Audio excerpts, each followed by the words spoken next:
Les voyants de l'économie bretonne sont globalement au vert selon les chiffres publiés ce jeudi par l'INSEE. Le chômage est à son plus bas niveau depuis 2009, les créations d'entreprises progressent et 2700 emplois supplémentaires ont été créés au deuxième trimestre 2019.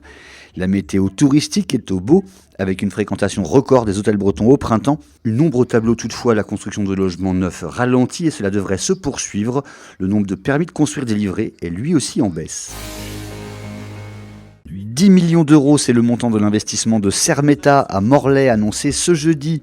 Objectif, accompagner la production de sa nouvelle génération d'échangeurs pour chaudières domestiques via un agrandissement de l'usine de 11 000 m² qui s'accompagnera de plusieurs dizaines d'embauches.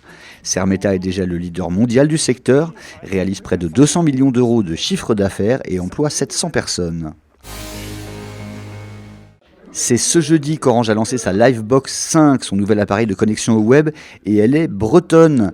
C'est à Lannion que le boîtier, qui se veut plus sobre, plus efficace et plus écolo, a été pensé et testé, et plus de 40 personnes s'y sont consacrées. Objectif, faire face à la multiplication des terminaux dans les foyers. De 6 en moyenne aujourd'hui, il devrait être 13 en 2022. C'est une première bretonne et même française. Une borne de recharge pour bateaux électriques a été installée ce jeudi à Arradon dans le Morbihan.